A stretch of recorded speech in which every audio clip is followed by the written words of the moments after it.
All right, well, good afternoon, everybody. I'm TK Arnold, veteran moderator here at Digital Hollywood.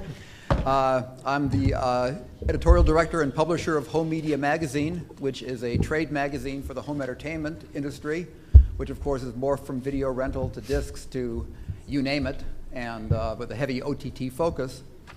And we have a great panel here, and I'm hoping we're going to take a very futuristic look at hybrid TV, the ultimate TV experience, and what all this means is new and interesting ways of delivering content, new business models for delivering content, and in many cases, new content and new types of content.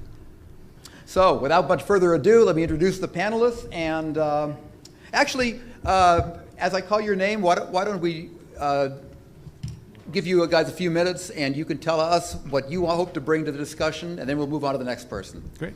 First, we have Scott Hancock, Vice President of Marketing for Plex. Great. Good afternoon. My name is Scott Hancock, and as mentioned, I am from Plex. What Plex is essentially is a series of apps that allow you to access and stream your content, your stored content, as well as live TV and DVR content. And recently we launched Plex News, and so we're starting to augment that collection with other content as well, starting with news, and we'll be adding more down the road as well.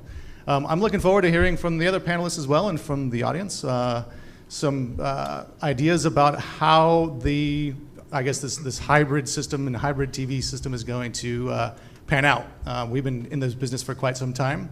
And now that we've got a bunch of devices out there that you can access your favorite content, it's a little bit of a mess. And so anxious to hear some ideas about how we can all clean that up. Okay, next we have Dan Sweeney, Vice President Sales and Marketing at Nevilex. That's good enough. Until last Friday, I was VP of Sales and Marketing for Nevilex, a software engineering services company.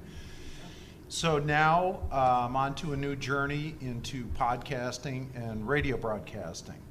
Still staying in the industry. It'll be focused in media and tech, so keep an ear out for it. It'll be coming up soon. I wanted to ask you about Plex. Is it premium or is it free or freemium? Yeah, so it's a freemium service. So the majority of our users use the free service, and then we actually make our money off of the premium features that we sell. Gotcha, thank you. Back to me.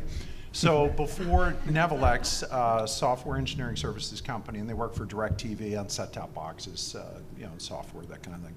Before that, worked for another software engineering company, Solikai Systems in San Diego, and we had clients including TiVo, Ultraviolet, GoPro, and a few others that we did software for, so consumer devices as well as infrastructure, that kind of thing. And going back before that, worked for BuzzTime, Multiplayer Games in Carlsbad, TV Guide, Showtime, and a couple of cable companies before that. So I've been around. And what are we talking about today? We're going to talk about trending in the space here. Where is it at now? Where is it going? A little bit about demographics, and I have a personal story that I'll share. Can I do it now? It'll just be real quick, but it's a good example of the problems we still have here.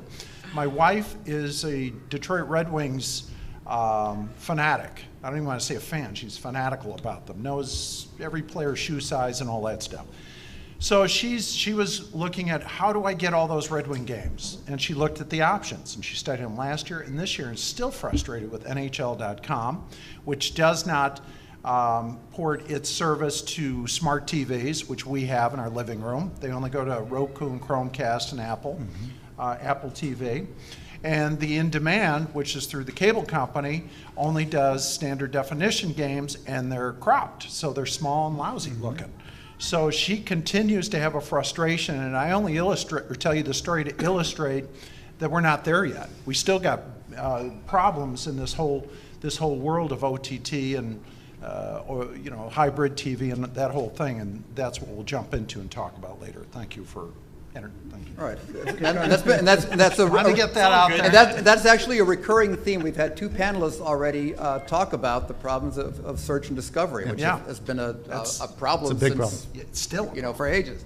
Now we have another returning band member, Alex Drossen, President of North America for Massive Interactive.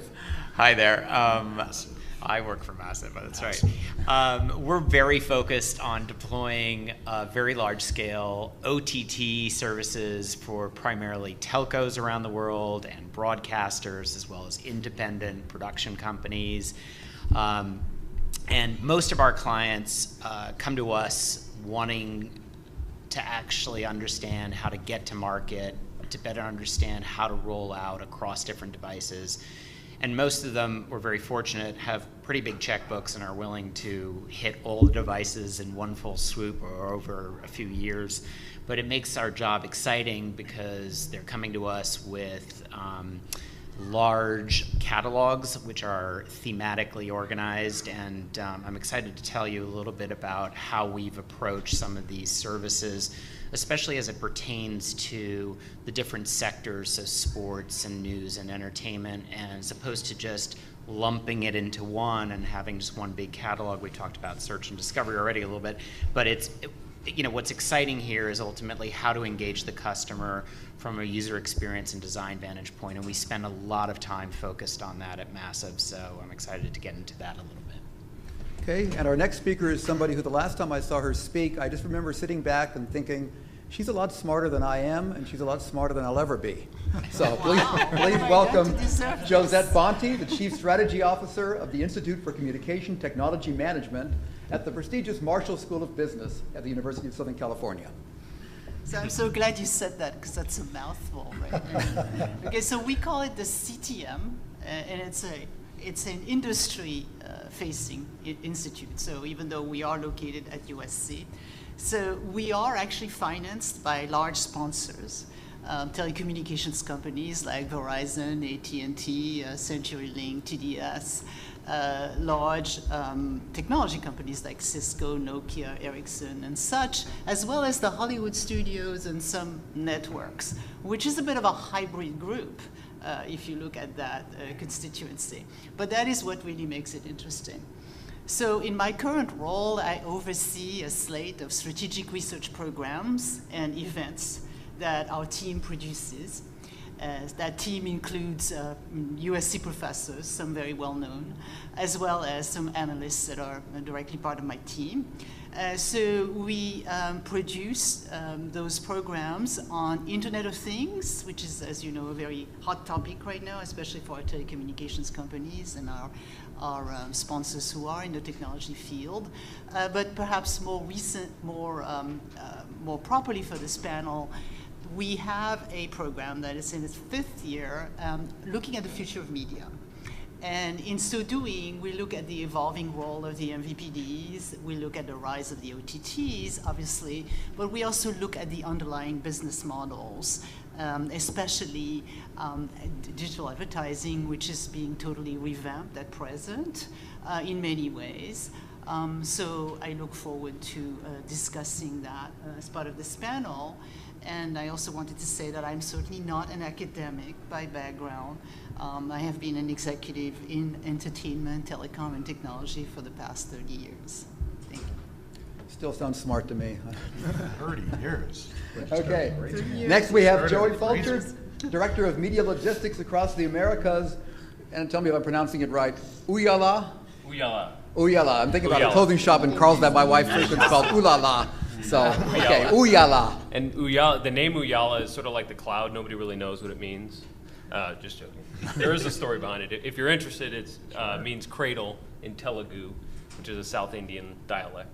Pretty sure one of our founders' girlfriends found it on Google. No, I knew They that. rolled with it. That was about a decade ago. So we are a global software B2B business, helping clients manage the end-to-end video distribution supply chain, basically. So anyone that is, producing, managing, publishing, and monetizing video, that is what Ooyala does. My role is to lead a sales team for Ooyala and a specific product that we have that is really in the media logistics space, which is another sort of term that Ooyala is fond of, and I think we're trying to push in the industry, because basically our clients, and they range from folks like MGM, Studios, Intel from an enterprise perspective, Financial Times and the Telegraph from a print perspective. All of them are dealing with a pretty heterogeneous environment when it comes to managing video. So there's different systems, there's different players, some of us sitting up here, in how they manage and distribute that content. There's no central sort of system that sits underneath all of that, managing it, and that's what Ooyala wants to provide, is really a central source of truth for helping to optimize how you deliver and monetize video. Okay, and then last but certainly not least, we have our second new band member, and I'm saying band member because a lot of these guys have been on panels with me for going back 4 or 5 years. Our other new person is Dan Gorman, CEO of OwnZone's Media Network. All right, so thank you. So I am the new guy here. I know a few of my co-panelists. OwnZone's Media Network has been around for a while, and for those of you that are familiar with our story, it's a bit interesting.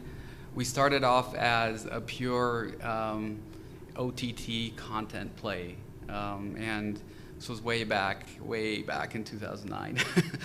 And when we started off, it was a very simple idea of aggregating a bunch of SVOD channels into one location, offering them a la carte, and of course available across all platforms. So it was this anticipation of what we're seeing right now, and we started seeing a little while ago, this explosion of SVOD channels from anybody that's got content, and what we're seeing right now is if you've got content, you're either doing something about it, you're thinking about what to do, or you've got plans underway, to get something out there that's direct to consumer.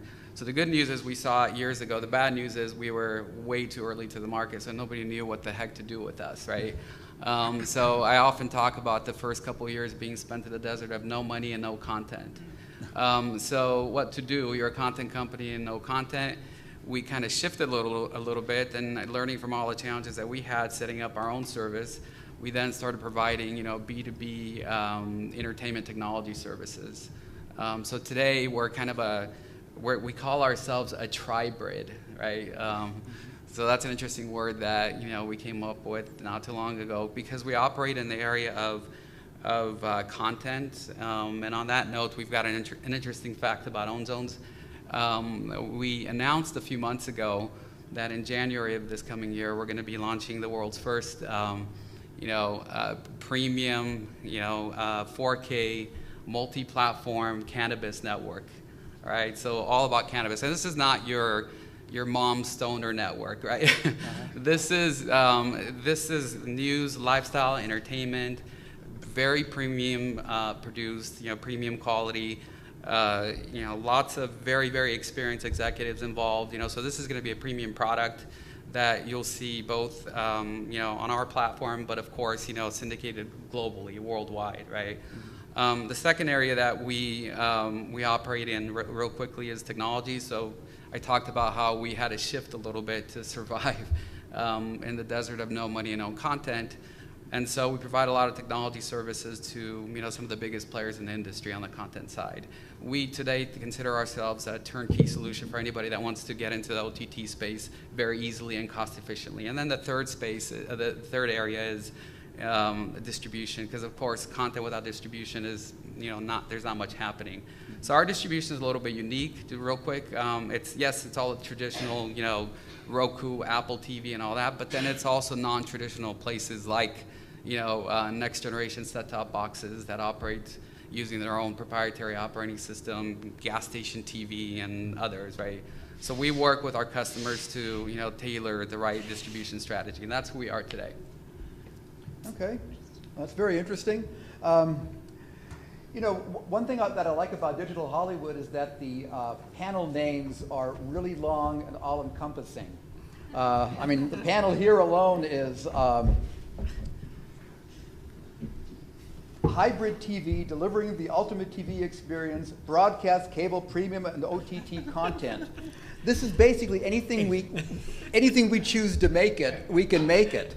And I thought about the title and where we are at in industry, and I think really what hybrid TV and the ultimate TV experience really comes down to is customer choice. The customer or the consumer has more choices now, more viewing options than ever before. It's been a steady climb since the days of 3 TV networks, and then cable, and then home video, and then all of a sudden the internet, and everything went to hell. You've got content everywhere. And in addition to platforms and models, we have a lot more content. You know, you tell somebody 20 years ago user-generated content, they would have thought you're talking about some family movies or something. Now user-generated content is huge. You know, look at YouTube. We have short-form videos. We've got webisodes. So we've seen an explosion in content. We've seen an explosion in distribution and platforms. What we haven't seen, and what we'll get to in a minute, is any easy way to find all this stuff. But let me ask you, in a day where the consumer has more choice than ever before, where you can watch stuff on your phone, on your refrigerator, is content still king, which has long been the adage over in Hollywood? And who wants to take that first? Absolutely. Absolutely, content is still king, okay? And I'm talking about high-value content that's professionally produced as still being king. And I know it may not be a popular view at Digital Hollywood, right? But, I mean, if you look at the pattern of what the large OTT companies have done, I mean, they had an opportunity to really, repurpose or, even spawn a new type of content, which would have been, somewhat of an intermediary between UGC content and premium. But no, what they did is fight for the same talent that the large broadcast networks are doing, package TV shows with the help of CAA and William Morris, as was done in the 80s and 90s. Okay, so where does that debate rest? So everybody's doing that, and even YouTube is doing that right now, and Amazon's doing that. So you have this phenomenon which is sort of counterintuitive, where the new entrants, instead of being really innovative, perhaps present company excluded, are in fact jumping on the bandwagon of more and more, pricey content. So at the end of the day, it is because that is still what drives the big numbers if you're a mainstream site. Now, that being said, there's plenty of room for niche content and other adroit business models that are not centering around the high-value content. If content is still king, I would say distribution is still queen. And I'll just point two things out to you that demonstrate that or make that point here. U.S. pay TV household penetration. In the United States, it's been going down. And you've heard of cord cutters and that whole thing. Well, when the term came up 4 or 5 years ago, people are like, oh, come on, it's not that big a deal. But just to give you an idea now, is 79% of U.S. TV households subscribe to some form of pay TV service, like a Comcast or Charters or DirecTV, something like that. And that's down from 88% in 2010, so almost a full 10% down. And then the other thing I want to point out is on live TV, or linear TV, if you will. It's still far ahead of everything as people's default choice for TV programming, okay? However, it's interesting from a generational standpoint is when you look at people with Netflix accounts, when Netflix has a pretty healthy penetration in the United States, nearly a third will go to Netflix first now instead of live TV. Mm-hmm. So those are 2 points I'm trying to bring up to say content is important, but if a tree fell in the forest, nobody was there, would anybody hear it? And the distribution and getting out there and marketing and and search and discovery and all that stuff, I think all fall into that distribution part. I think I would agree. I think the thing for Netflix is they've had a jump on others, and they've had such a significant difference in the quality of their programming, and the others are now starting to catch up. And so I think that search and discovery is going to be that much more important as you've got others coming up with equally or almost as good content. And so there's only so many pain points that the consumer is going to go through before they realize, okay, it's not worth the thumb Olympics to try and find Handmaid's Tale. Therefore, search is going to be, almost as important, the queen to the king, as it is the quality of that content. Or the Crown Prince is going to be search. Maybe, yeah. And there's a bit of a dissenting opinion as well. I mean, just to play devil's advocate, not necessarily that I agree, but we are a Silicon Valley company, and when you are there and you're talking to the companies we all know and love that are local, they talk about the platforms, right? So, content is king, metadata is important, distribution is important, but are you creating content for the platforms that matter? Facebook being a big one, and others that are sort of social, and they're thinking about, we actually already reached 3 billion people today. Are you reaching those 3 billion by creating content that's specifically for those platforms? So that's kind of a reversal in terms of thinking. The content's still really important, but making sure you're making it for the right platforms where people already are. Right, and that's kind of the second part of the question, that if content is still king, how is it changing? And Right. what's driving that? And you just kind of answered Yeah, that. and the only thing I'd add to my statement there is just that what I think becomes even more important for the actual content producers and for our clients is flexibility, right? It's the ability to do all of those things and to be really smart about it, intelligent about it, have analytics that tell you, where should I be at any given moment with the type of content that I'm creating. Yeah, in terms of the change, Yeah, sorry. Yeah, Dan? In terms of the change, I agree with what was being said here, and especially, the fact about tailoring the content to the specific platform. I think that's very important. But I think I'm pointing out the obvious when I say that we live in a hyper-speed world. That we truly are overwhelmed with technology. I mean, this thing feeds you everything. You've got social media channels coming in, you've got work channels coming in, you've got text, you got all kinds of stuff coming into you, and then at the same time, you're trying to digest content, and enjoy content, right? So I look at myself and I look at others that are living a pretty busy lifestyle, and for me, sitting down in front of a film is actually an investment. To actually think about, is this movie the right movie? I do a lot of research ahead of time, so I don't waste 2 hours, going into something, and at the end of it, it's the total disappointment. But my whole point is, the way it's changing primarily is that what you're seeing is a lot of these platforms, compressing the content where it's now bite-sized. The challenge from a content creator perspective is to create content that still tells a story in bite-sized chunks, right? Right. It's got to be good. It's still got to tell a story, except now it's like, 30 seconds, 90 seconds, whatever. It's super compressed. So I think that's probably one of the biggest changes that we have as a result of this information overload that we've been talking about for years. But I think it's just getting worse and worse and worse.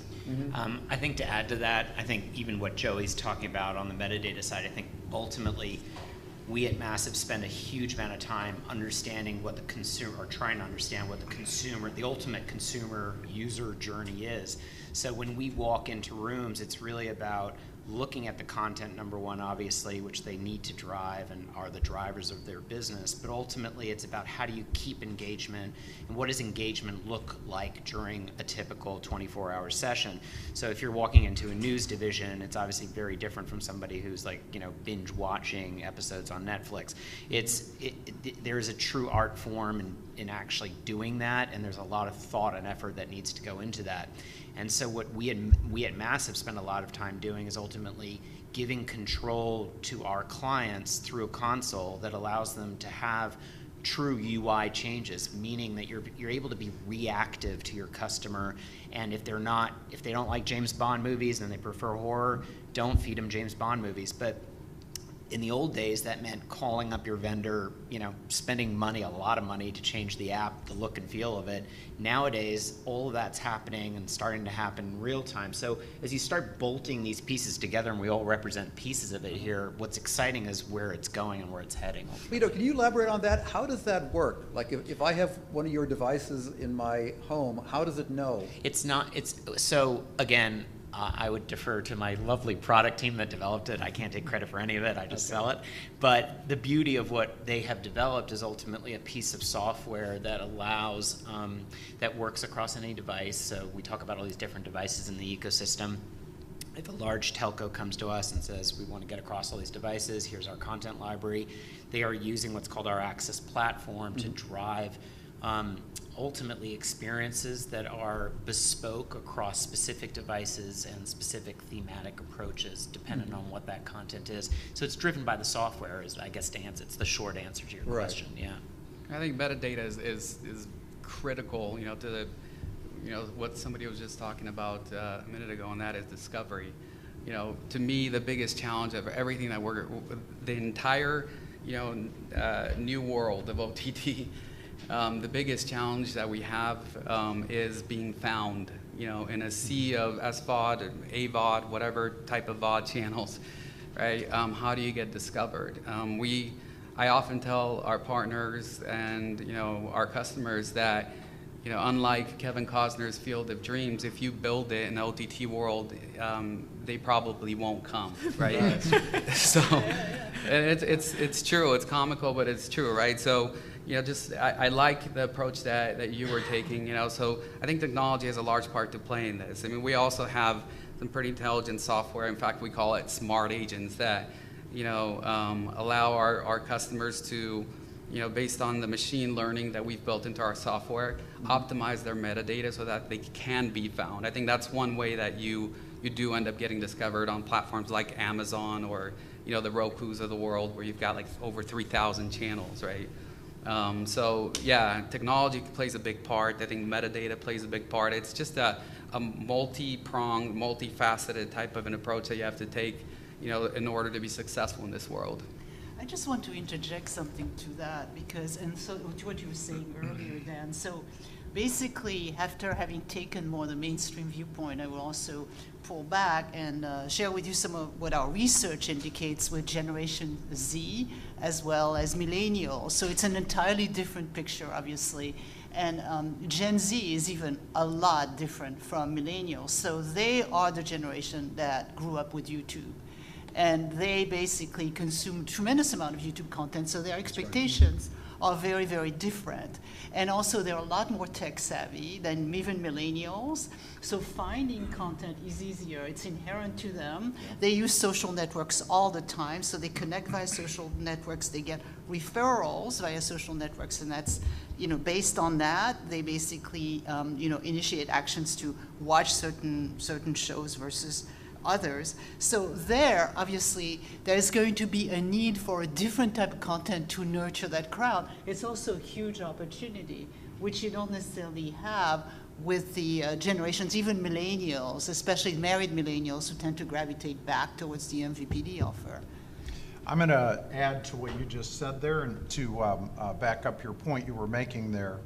Facebook, this was in light reading, has just passed Netflix as the second on the list of most watched online video platforms. So how the numbers look, 32% of internet users watch video on Facebook now. So that means when you're scrolling through in your news feed and you see a video thing and you stop on it, they count that as a video watch. And if you tap on it, you get sucked into, they keep showing you more videos as you go through there. So that probably is a good tactic to get more video consumption. Netflix is 28% of the video watched online. And to your point of YouTube, 68, almost 69% of all the watching online is on YouTube. So, what you would expect. They've been out there for, what, 10 years? So it's been out there. It was all free. So yeah, it's not monetized appropriately. I've been told that YouTube has a better search engine than Google does in terms of finding things, believe it or not. That's how video-centric this world has become. Okay. Let me throw a question out to the audience. How many of you have watched a full movie or more in the last week? How many of you have watched that movie on Blu-ray disc or DVD? How many have bought a file digitally? How many of you have streamed a movie? Okay, there we go. And how many of you have watched a YouTube video? All right, there we go. And how many of you have been have come to that YouTube video through a Facebook posting? Oh, Okay. yeah. How do you answer? How do you ask that question again? How many have? How many of you have come to the YouTube video through a Facebook posting? Oh, you mean where you actually click on the video and it Yeah, goes you're on to YouTube? right. Oh, okay. Okay. So why this is happening is that, again, Gen Zs and millennials pretty much always watch their primary content source with their mobile phones in their hand. And while they're doing that, they're texting, they're accessing social media, they're receiving tweets. And they're basing a lot of their viewing habits on recommendations that are being piped to them. So the impact of social network is growing, and social networks are basically becoming recommendation engines because there is also a void to be filled there. So Instagram, Snapchat, Twitter, obviously the old guard of social media, but also the newcomers are fulfilling that role. And of course, social media is becoming a destination for content, For TV as guide, Dan yeah. said. And that's also to be watched, right? Hollywood should pay a lot more attention to that. When Facebook is announcing that they will go into the mainstream television production business. It's been said that the biggest disruption we've had in the last decade has been Netflix's transformation from a movie disc by rent service to a streaming service. Netflix's big rise, of course, and the impact that Netflix has had on content came about very interesting, in a very interesting way. Netflix wanted to build a streaming service. They threw tons of money at the studios. Studios were dealing with a declining disc sales. They sold them movies, and all of a sudden it began to gather steam. And when the studios realized what they had done, which is, basically sold their soul to the devil and given Netflix a way to compete with their own studios, they tried pulling back, but by that time it was too late, and Netflix was already working on Plan B, which is original programming. Netflix now says that within a year, their ultimate goal is to have 50% of what they show original content. From Hollywood's perspective, the biggest problem with original content at Netflix is that it's damn good. The other interesting thing is that most of it is produced in Hollywood, often by a different division of the studios, where you got the marketing guys yelling at the content guys, don't give away everything to Netflix, but it's still going on. So that was probably the biggest disruption I think we've ever seen in this business, at least in the last 10 years. Do any of you see another disruption on the horizon of that magnitude? Well, I think, in the next couple of years is going to be pretty interesting. There's dominant players in the market today. The obvious ones being, like you said, Netflix, Amazon, Hulu. iTunes is there, right, still. To me, with the, we spend all day, in fact, even this morning, talking to large content providers that are wanting to get control and have come to the realization, as you smartly laid out, that they would like to get control of their content and do something and monetize the content on their own. Now, there's a couple of different avenues, right? You've got the Netflixes, you've got Amazon, you've got these big platforms that attract massive volume. But then there's cons as well, right? So the cons, if you work with Amazon, you get literally no information at all. You have no access to the customer.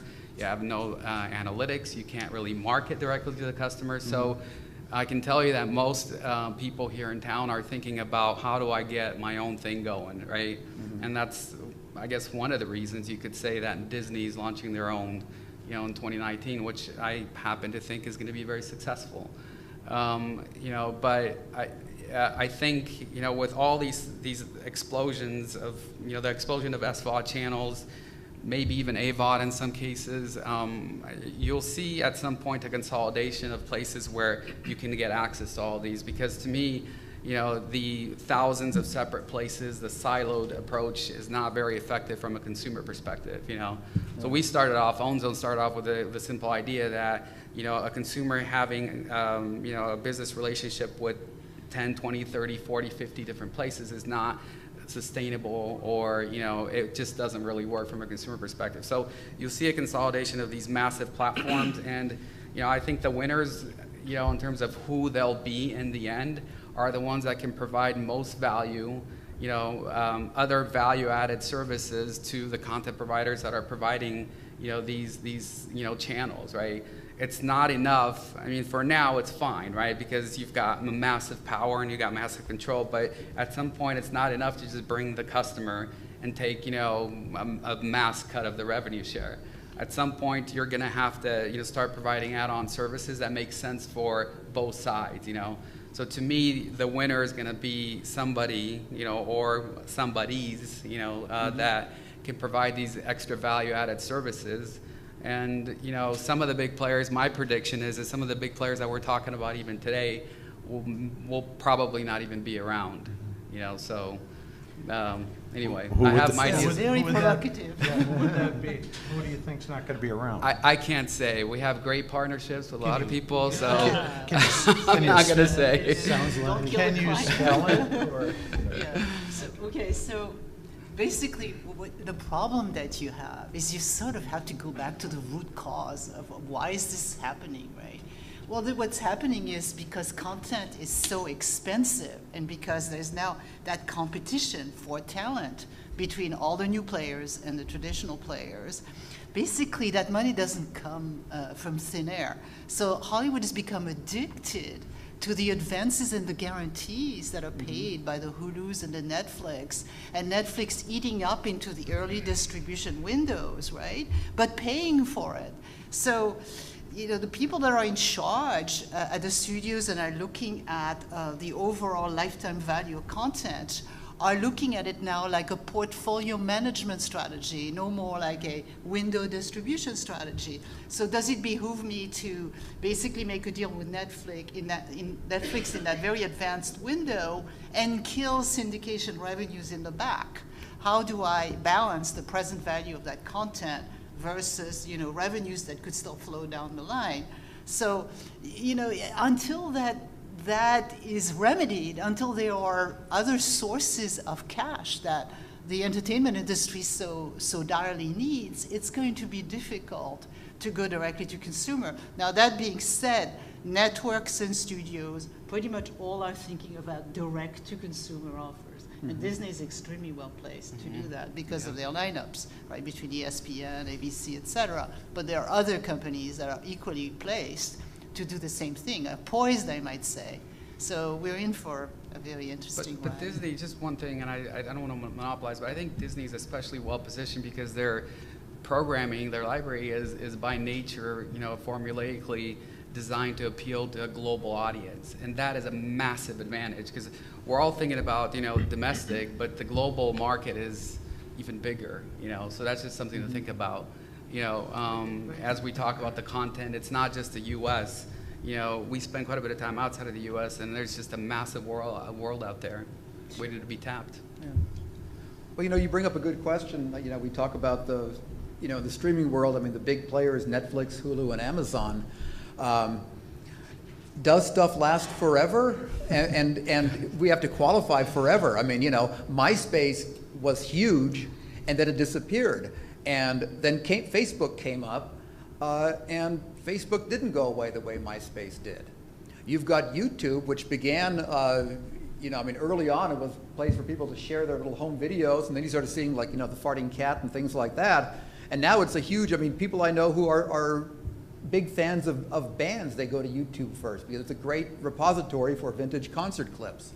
So YouTube has lasted. How long will Netflix, Hulu, and Amazon be dominant? 6 months. No. Okay.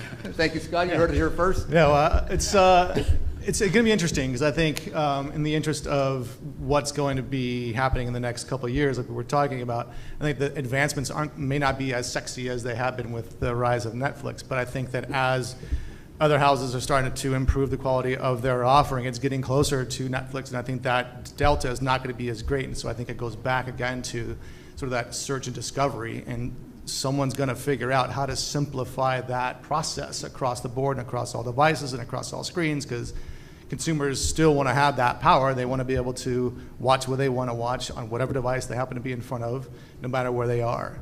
And so I think the advancements are going to be more kind of on the back end and simplifying that whole process.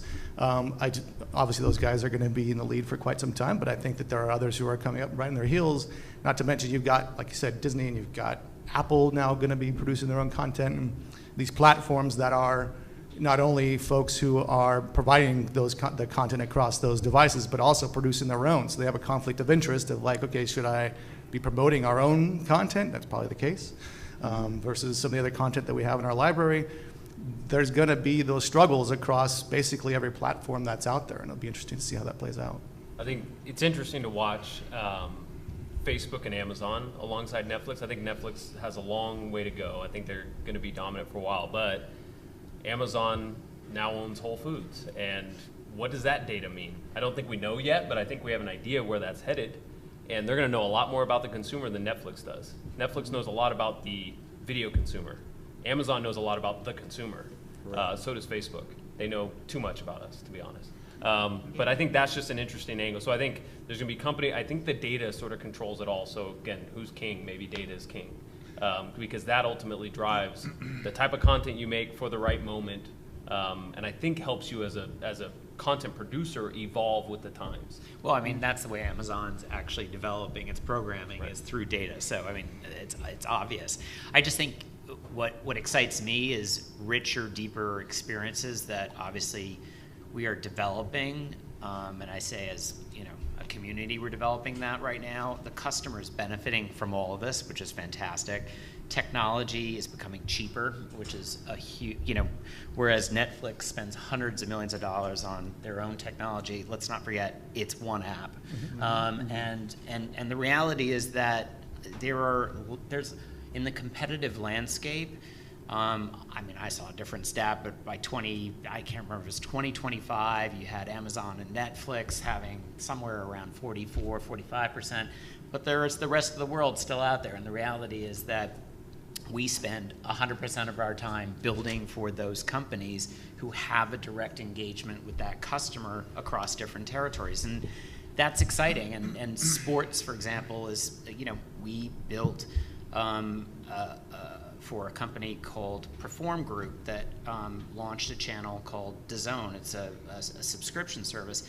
It's the Netflix of sports, if you want to call it that.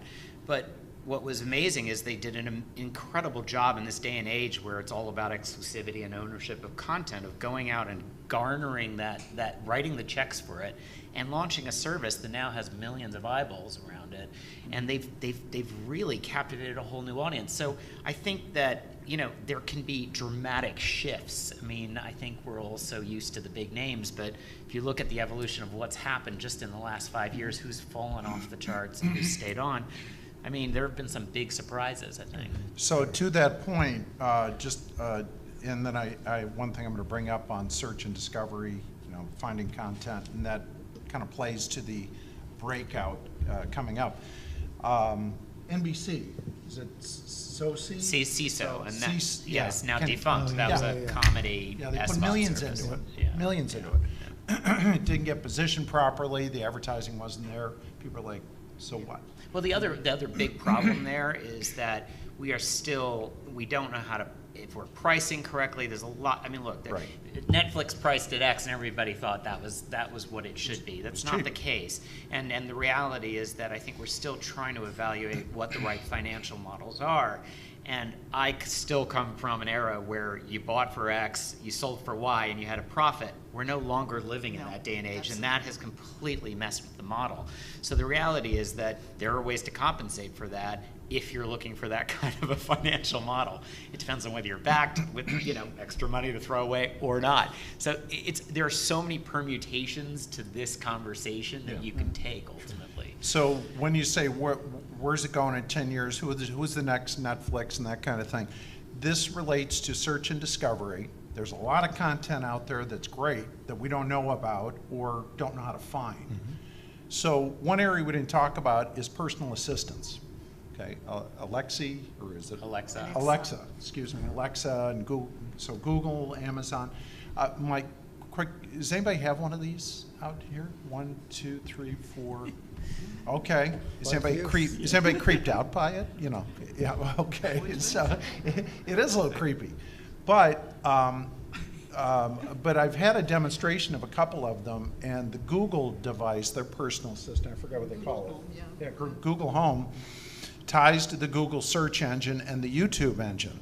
So I tested it out on just a couple of titles, and it did a great job of coming back with results for me. So it's really, you're going to see more of that happening on search and discovery, where you're going to think, oh, I want want to see a love movie. Well, you know, instead of just Netflix popping up, you're going to get some other sources that you said, oh, I didn't know I had that. Well, you know, I learned that long ago. I mean, when I search for stuff I want to watch, I go to Google. Yeah, That's and I think on this panel a few sessions ago, we talked about Google was still, but it was like, who wants to go to a keyboard and do all that stuff, right? So voice assistant, using that kind of a search algorithm is really going to make a difference as it catches on more and more. The rest of it, I don't know if I'm that crazy about it. No one, you know, turn the lights on, and, you know what I want to say in the room all the time. But anyway, that's it. yeah. Any other thoughts on that? On search and discovery? Did I just kill the whole subject? No, they're all letting your words soak in right now. Yeah, they're going, man, that's Sweeney. Once again, he nailed it. I mean, search and discovery is only as good as the environment in which it's working. So the reality is that if you're in Hulu, that's what it's working for nowadays, and it's not crossing across, you know. You know, like- but what I've noticed, It's actually though, part of the problem, I think. Yeah. Yeah, What I've Amazon does a great job of it, I think. Because why? Because they've gone out and they've done the content deals with third parties, and they have a means of actually accessing search across multiple brands. It's the only place you can actually do it in real time now and get a result, a real result. you know, what I've noticed though is that, I mean, for all their siloed approach, Hulu, Amazon, and Netflix do work together. And here's what I mean. I was watching some cheesy TV show called How to Get Away with Murder, and for some reason I got hooked on it. And I ended up wanting to watch it for free on Netflix or for my subscription. Then it drove me nuts that there were more episodes and more seasons not on Netflix. So I ended up getting, I think, season 2, buying that on Amazon, and then buying per episode on Hulu. So all of a sudden I spent $50 for this thing, you know, for a, you know. You should learn patience. It'll be free eventually. I have no patience. Well, you know, Got hooked on it. I don't. I think that is one of the traits. I mean, if you look at consumer behavior, I mean, consumer behavior, as Netflix illustrates, is they want it as cheap as possible and they want it as convenient as possible. But Netflix hit a home run. That's one price, and it's all you can consume. And this is the thing. There's such a psychology behind the way these different models are perceived and used, and ultimately the way the customer engages with them. Right, but Netflix had a big impact on sales of new movies on disc and digitally, Yeah. because people think, hey, they're giving me everything I can watch for $10. Why can't I see the new Spider-Man movie too? Or how dare you charge more than $10 for that? People, the consumers don't understand the economics about what it takes to make this. So what do you think is going to happen with the studios in day and date? I mean, do you guys believe that that's going to happen? Do you think the studios are going to break down and offer for a premium that I can, for $50, watch the movie it's and coming. not go to the It's theater? coming. It's coming. It's under I think right happen, now, first the studios are still trying to figure out, okay, in this whole OTT streaming, $10 for everything you want to watch, how do we get people to spend $20 for Spider-Man, you know, for our new movie? And they've gone with digital downloads, you know, through iTunes, Google Play, Amazon. It's been growing, but it's a fraction of even what the disc business is, which is falling down. Now, just last night, 5 studios announced Movies Anywhere, which is a Disney-owned entity that is a storage locker. You've got an app on your phone, and you can buy movies and watch them on any device. You can start watching it at home, watch it in your office the next day on your computer.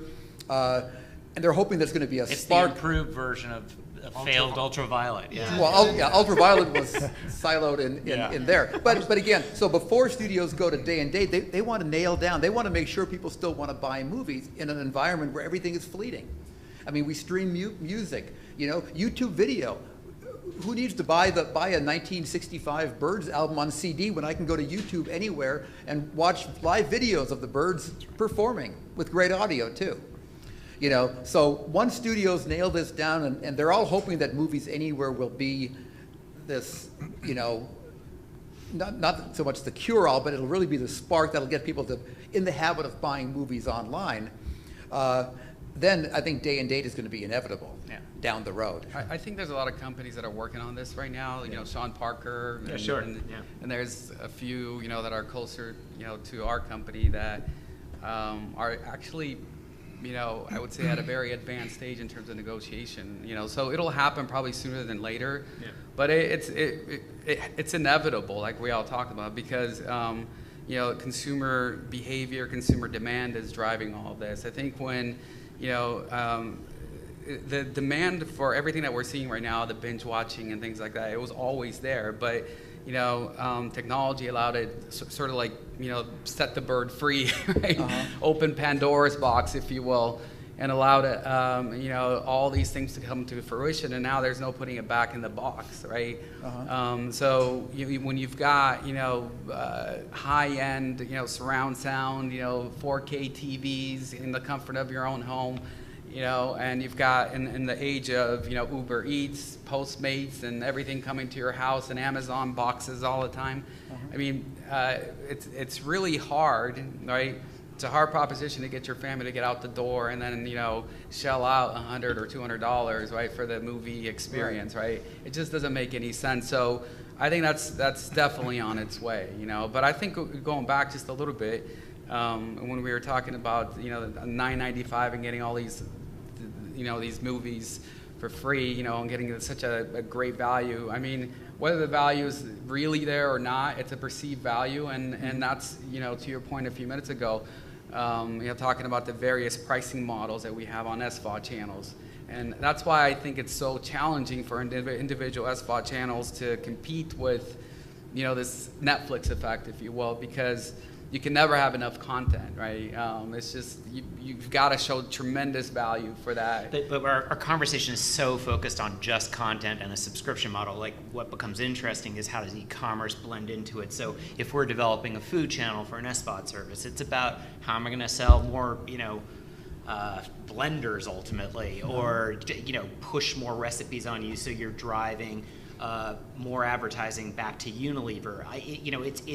There's a very interesting component here where we're talking to advertisers now who want a targeted niche approach to content, and they'll pay a premium for it because ultimately they want to know that their ad dollars are being spent wisely as opposed to run-of-the-mill, which is another big problem in our industry right now. Is just that what's happened, and the ad agencies are at fault for this, is, they couldn't, if you walked into a digital, NBC, they'd be like, sure, you can spend $50 million with me, but for them to actually pinpoint where it's going down to the actual device and where, they can't do it. There's no means of doing it. So we're still grasping, these essentials that need to work. Yeah, but that's not the real issue. It's just lack of metrics. Well, there's it's technology, it's metrics, it's analytics. It's really absolutely. metrics, right? Because Nielsen, is still the Bible in Hollywood, but it's also distrusted for obvious reasons, right? Because they're not fully comprehensive in what they measure. Of competing importance are Google and Facebook. They have their own measurement systems, and those are rising. So, for targeted advertising to become on a mass scale, you really need to have a language that, everybody recognizes. But it doesn't always have to be Google or in other words, like Joey's company, they do a great job with data and analytics, and a lot of it is how do you feed that back to the customer? So not everybody is going to spend, $10 million launching a service. There are people who want to spend a couple $100,000, under $1 million, whatever the number is. Right. The point is that you have to be able to feed them with a scale, a measurement scale that ultimately they're going to know that they're getting something back because they're probably selling that on to a third party. Yes, they are. Yeah. So, Okay, well, we're close to running out of time. Let's take the last 5 minutes to get some questions from the audience. I think we're on until 3:30 here. It says 3:30. It's 3:10. Okay, 3:30. Okay, we do have a little bit longer. Ask lots of questions. Okay. Well, actually, then let's hold off with the questions because there's so many other topics we want to get to. Okay. First of all, going back to day and date TV with the home, I think that's a very, very good conversation to have because you talk about the ultimate TV experience, much more ultimate than watching a new movie on your TV in your family room than, on the same day it's in theaters. And right now, there are two schools of thought, and I want to get your guys' opinion on these schools of thought. One school of thought, which is the one that Warner was pursuing, and you've heard most in the trade press too, is this is something we want to do involving the theater owners. Right.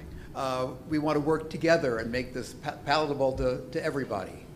The other school of thought is you're crazy if you think theater owners will ever give up a piece of their income, because you're not just talking about the movie income, you're talking about their concessions.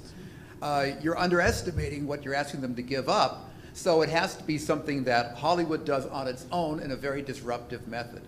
What do you guys think about that? A or B? Definitely A, with the Warner proposal there. Uh-huh. Also including some tickets to the actual venue as part of that. So that drives traffic back into the theaters. And then, once patrons are in the theater, they also purchase concessions, which is the point that you were making.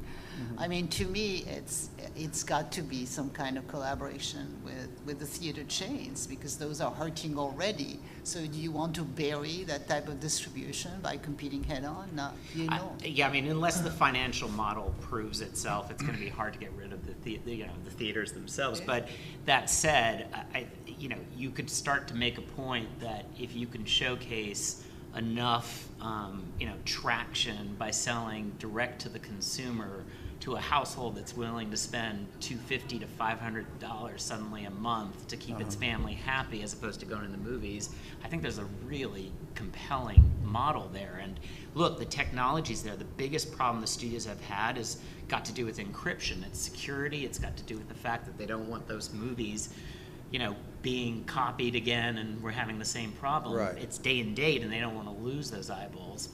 So it's But exciting, I agree with that. I mean, I think, Dan, to your point earlier about theater, it needs to become a better experience for me to want to get my family up and we're going to go to the movies. I mean, so I do think it needs to be a collaboration. They need to think about how they make that experience better, but especially with little ones, I don't go to the movies, but I watch a lot at home. Yeah. So I think that's kind of the shift that needs to happen. So I think it just needs to become a better experience, a more immersive experience, and there's technologies to do that, there's concessions to do that, there's a lot of ways, but that needs to happen. But I can make my popcorn. I can watch a big screen. Right. I can have better sound. I can talking about stop really it. nice Oh, wine, you're saying not Yeah, but it's a social event. And you don't have the couple behind you talking during every damn You never scene. do. That's right. Yeah. Well, look, I mean, I people agree with still everything go that was out. being said here. I'm sorry.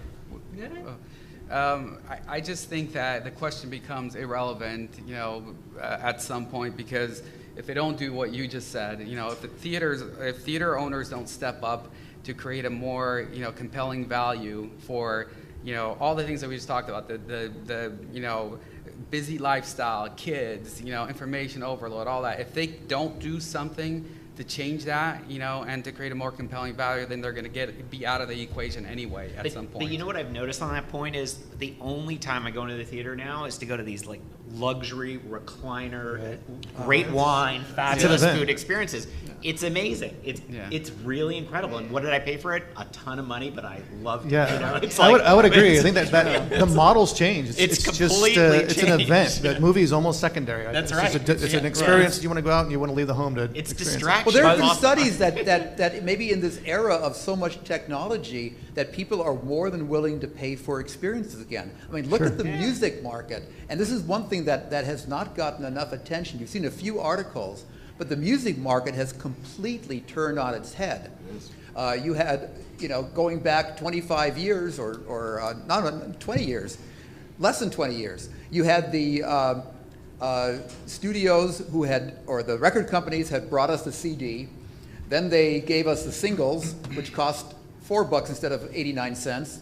Then nobody was buying them because they were $4 instead of 89 cents, so they killed the single. And then Steve Jobs came along. The fans rebelled and began, harnessing this newfangled computer technology and began swapping files online. Yeah. The upshot was that music sales have never recovered to the point where back in the old days, bands toured and tickets were $5 a piece. They only toured not to make money, but to sell records. Now they can't sell records, so they tour. Correct. That's why concert tickets are $150 each. And yet, every year now, it's been double-digit gains in what consumers spend on concerts. Right. Because the bands are getting paid so much more, they're hiring better backup people, the shows are getting better. And, the whole music industry, it's everybody's making money right now, but it's all coming from experiences and not from. That's right. So you're basically is saying sales. you It's a- hope we don't become hermits and that we will value the experience. and all Yeah, that.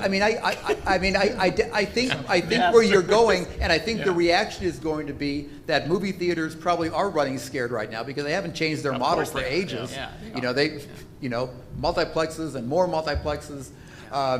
This- You I mean, know, some guy came out recently with the Netflix for movies. Like literally, it's a package, and AMC couldn't do anything about it. It's like I can't remember the name of it, but it's completely. Yet again, it's about what are they doing to reinvent themselves to give it.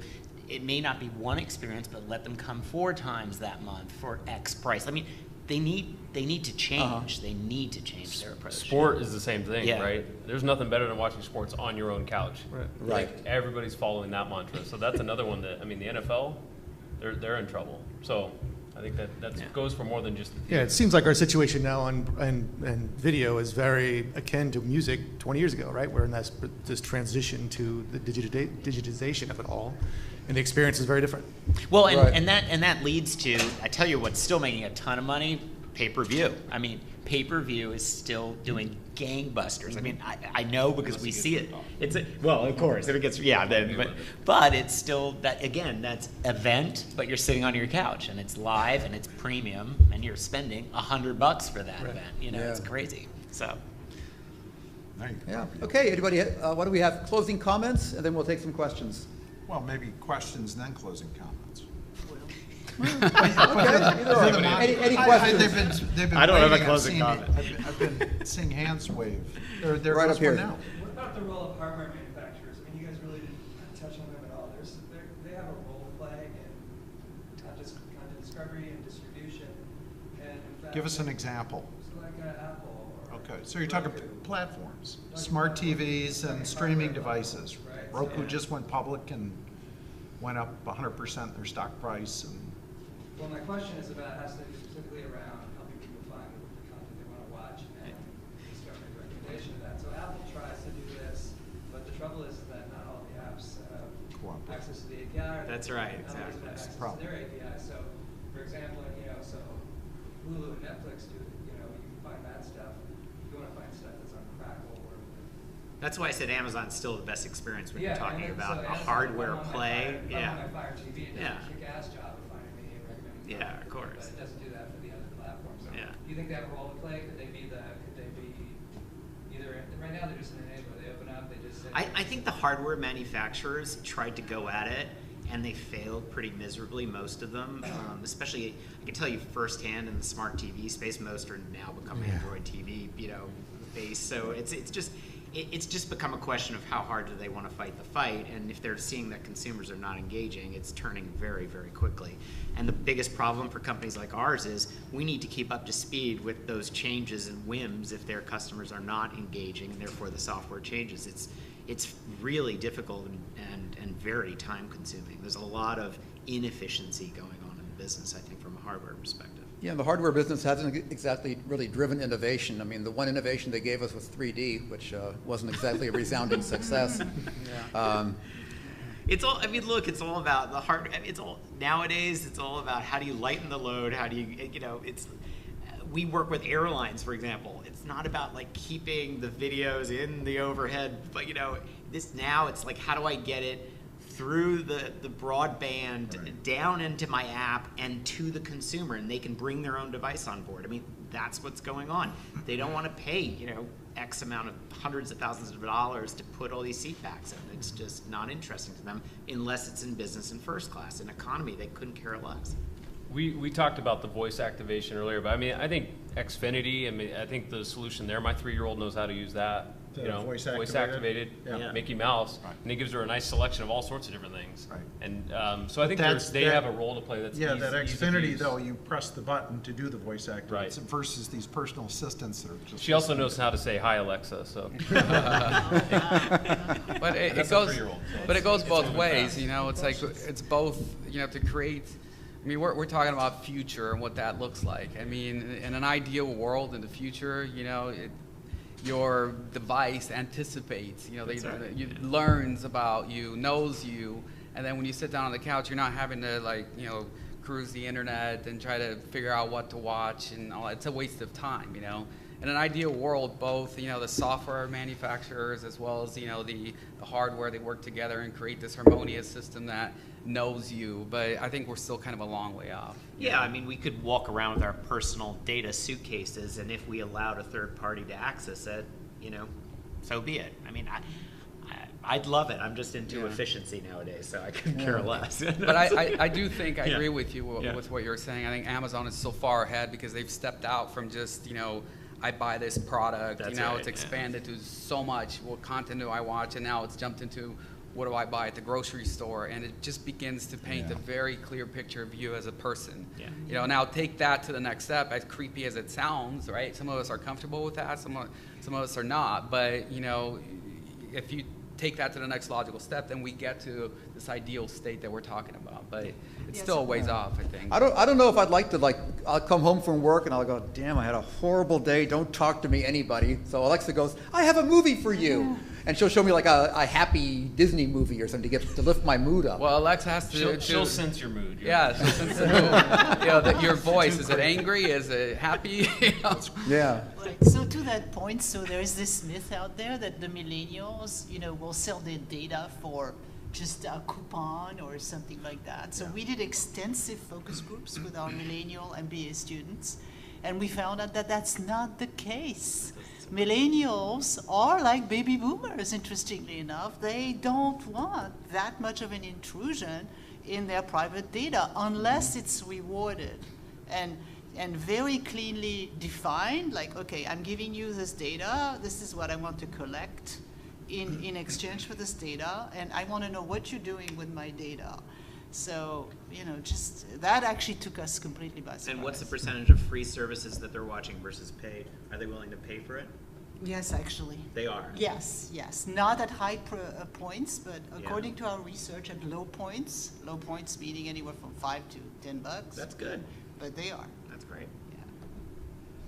Yeah, any other questions? Yes. I'd just like to make a comment that maybe somebody wants to add to. And we're talking about where everything will be in 5 years. It's really simple. Look who's providing in-demand content. If you look at Netflix, they have shows like Stranger Things, which are in demand. Look at HBO, they have Game of Thrones. Look at Hulu, they have that thing with the Handmaid's Tale. Handmaid's Tale. Uh-huh.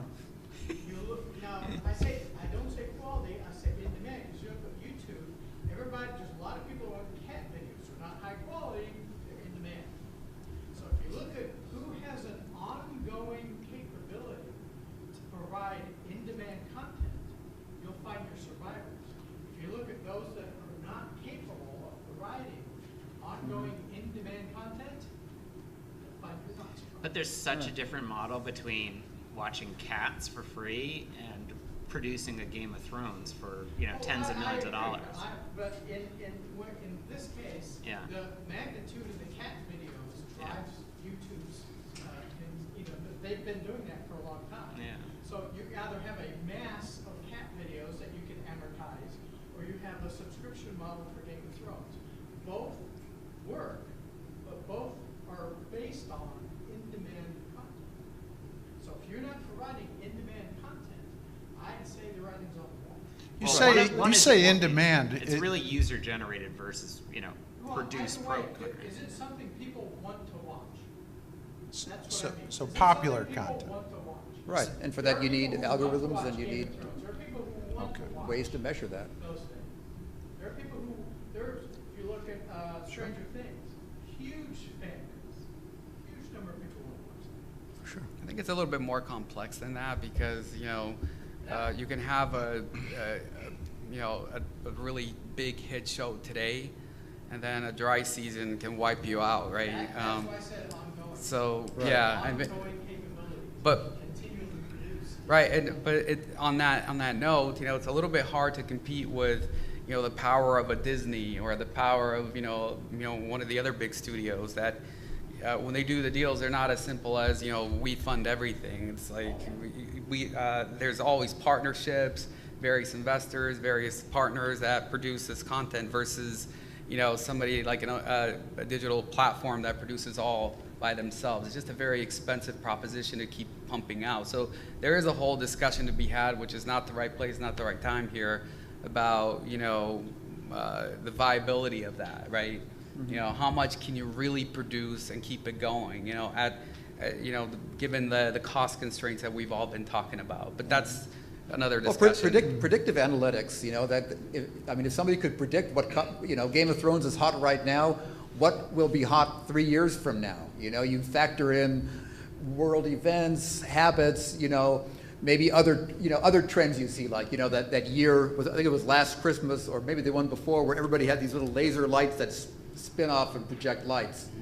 You know, Pokemon Go, that lasted about 20 minutes in the summer of 2016. Some of that, when you're talking about topical and current events, some of that is really leveraging your archive, right? Because at the end of the day, if a topical event happens, it's hard to produce something really premium in that amount of time, right? But what you can do is look at what you've produced over the last 10 years and leverage that to get something out and get people engaged with your brand and your content. And we're actually helping companies do that and leveraging AI to kind of look through your archive and understand, here's all of the places that De Niro showed up in your movie database. And then being able to bubble that up for the curators of that, programmers of that content, to quickly get that out the door. So I think if we're talking about being predictive in sort of real time, you have to have a pretty powerful media center to be able to kind of push content out when it's relevant. Right, to deliver what is wanted. Okay, let's do a brief closing statement for everybody, and then we will bid you all adieu. Start with you, Scott. Yeah, great. Well, thanks for having us. We're a pretty small company in this rather large industry, and so we're still filling our oats here. And it's been a fascinating conversation because this is we've been talking about sort of the future of content consumption. Since we at Plex we cover not only video but also music and photos and home movies and so on and so forth. And so we've got like a wide collection of media when it comes to video and video content and well-produced content. It is a fascinating and fast-changing environment. So we're gathering as much information as we can. So thanks for your input. So I think you're asking for statements going forward. I'm going to just share one little piece of research with you. Ericsson research. Linear and VOD viewing will be almost equal in 3 years, with 50% of all viewing being done on a mobile screen and half of this done on smartphones alone. So just thought I'd give you some trending in the next 3 years. That's where it's headed. You're next. Well, we're just trying to make it a better experience ultimately. So it doesn't matter what device you're on. I'm excited about how data is ultimately going to drive a better experience and visualize it on a screen that I happen to be on at that point in time. Okay, so when we were talking about, you know, who is going to prevail going forward and who might fall by the wayside, I just wanted to interject the last thought concerning the landscape that's becoming more and more competitive and harder to read. Because if you say the new players versus the old players, what you are neglecting to take into account is that the traditional players are also morphing and they're striking partnerships with the new players. You know, they are also deploying like small bundles of video services, sort of cannibalizing themselves in anticipation for, you know, not being cannibalized by the OTTs, and the OTTs are getting into the MVPD business. So there is going to be a lot of players that are, you know, playing in each other's business. And so it's going to be a complex universe with a lot of moving parts, and the jury is still out as to the winners and losers. I'll just add on to that. I think you're right, it is complex, and by the nature of our conversation that went in a lot of different directions today, nobody sort of knows how that's going to play out. So I would say the most important thing for content creators and the media companies that are trying to get it out there is flexibility, is being dynamic, is being able to react to these changes quickly. So at Ooyala, that's what we're trying to do. We offer a platform that can help you plug in. If tomorrow you need to launch apps with Massive, that can plug into our system and we can help you distribute content to the Massive apps. If you need to get stuff to social, that's another angle. If you need to swap out a different content partner tomorrow, those are all things that happen dynamically in the business, and so we want to help customers do that. So I think that's what we'll be looking to, is how do we create more flexibility in the actual technology itself, to allow you to get that content out as effectively as possible. I mean, I learned a lot on this panel, so thank you guys for a great job. You know, what we do, what we continue to do, and what we'll continue to do going forward, you know, as a company is, you know, operate these owned and operated digital networks on various platforms, and we learn, to your point about data, we gather a lot of data and we learn quite a bit, which we in turn, you know, pass on to our, you know, content partner customer base, you know, that, you know, reaps the benefit of some of the learning, some of the pain actually that we go through initially, and then we're able to help them, you know, create better experiences. But it's going to be interesting, I think, just to take away from this whole discussion. It'll be interesting to see what happens in 3 to 5 years. You know, I still think, like I said, you know, some of the people that we're talking about, some of the companies that we're talking about today may not be as prominent. Some may go away, but I guess the only thing that's constant is change. So, so we'll continue to see a lot of change. Okay, please give a big round of applause to our panelists. And thank you all for coming, and have a great day.